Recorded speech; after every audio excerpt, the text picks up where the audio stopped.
Saya tegas saya sampaikan, orang yang amalan ibadahnya dikotori oleh penyakit hati, misal riya saja, maka konsekuensinya akan mendapatkan 5 hal yang sangat buruk. 1, amalnya batal, tidak bernilai. Tidak berdiri. Anda sholat kemudian riya ingin dilihat orang, maka batal, tidak berdiri.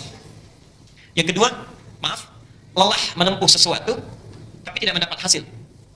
Lelah menempuh sesuatu tapi tidak mendapat hasil. Nanti saya beri contoh ayat Qur'annya. Yang ketiga, sulit mendapat hidayah. Satu, batal amalan. Yang kedua, lelah melakukan sesuatu tapi tidak mendapat hasil. Cuma gerak, sholat, tutup, turun, salam lagi, tapi nggak ada hasilnya. Yang ketiga, sulit mendapat hidayah. Yang keempat, disebut oleh Quran sebagai orang munafik. Insyaallah, hati-hati. Dan yang kelima, bila tidak bertobat selama hidupnya, maka akan dibawa sampai meninggal. Dunia. Contoh, Quran surah 2, Al-Baqarah 284. Bismillah. Ya ayyuhalladzina amanu, hai orang-orang yang beriman, la tubtilu shadaqatikum bil manni wal adha. Jangan kalian batalkan. Batal itu artinya gugur. Shadaqatikum. Ingat, apa itu sedekah? Sedekah itu setiap kebaikan yang kita lakukan. Dalam bahasa Quran disebut sedekah. Di antum kalau salat itu bagian dari sedekah, jenisnya salat. Baca Quran itu sedekah, jenisnya baca Quran. Dengan harta itu sedekah, jenisnya dengan mal, harta. Jamaknya disebut dengan sedekah banyak. Kata Al-Quran, ada orang-orang yang membatalkan sedekahnya, salatnya batal. Secara fikih salat, tapi batal kata Allah. Dia baca Quran tapi batal, pahalanya batal. 1, bil manni wal adha, dengan penyakit yang mengganggu dan merusak. Apa contohnya? Perhatikan. Kalladzi yunfiqu malahu ria'an nas. Seperti orang infak riya, ingin dilihat oleh orang lain. Orang salat riya, bukan infak saja, karena ada orang salat riya. Fawailul lil musallin alladzina hum an salatihim sahun alladzina hum yura'un. Riya.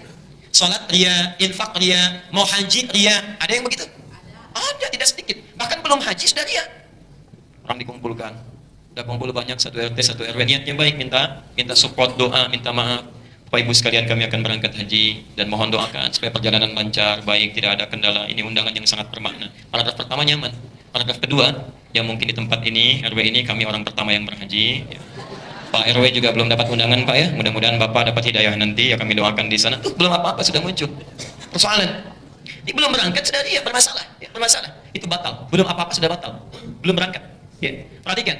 La tubtilu shadaqatikum bil manni wal adha kalladzi yunfiqu malahu ria'an nas famathaluhu kamathali safwanin 'alayhi turabun fa asabahu wabilun fatarakahu sadda la yaqdiruna 'ala syai'in mimma kasabu. Orang seperti ini kata Al-Qur'an, itu cuma orang lelah menenun sesuatu, capek berusaha tidak dapat apapun. Seperti orang naruh pasir di atas batu yang licin, pasirnya menggelinding ke bawah, ditimpa air bah tidak berbekas. Hati-hati dengan riya, hati-hati dengan penyakit hati. Karena ada orang yang akan beribadah haji berangkat sudah riya duluan, itu lebih baik bersihkan dulu sebelum berangkat. Batal. Persoalan. Teruskan. 3 tadi. Wallahu la yahdil qaumal kafirin. Allah tidak akan memberi hidayah pada orang kafir, diserupakan dengan orang kafir. Bahkan orang kafir yang baik pun itu masih dapat hidayah. Orang kafir yang baik, ada orang kafir senang membantu, senang menolong, memberikan bantuan. Itu berpeluang diberi hidayah. Bahkan kita pun memohon kepada Allah ya Allah berikan dia hidayah. Ya Allah dia berikan petunjuk.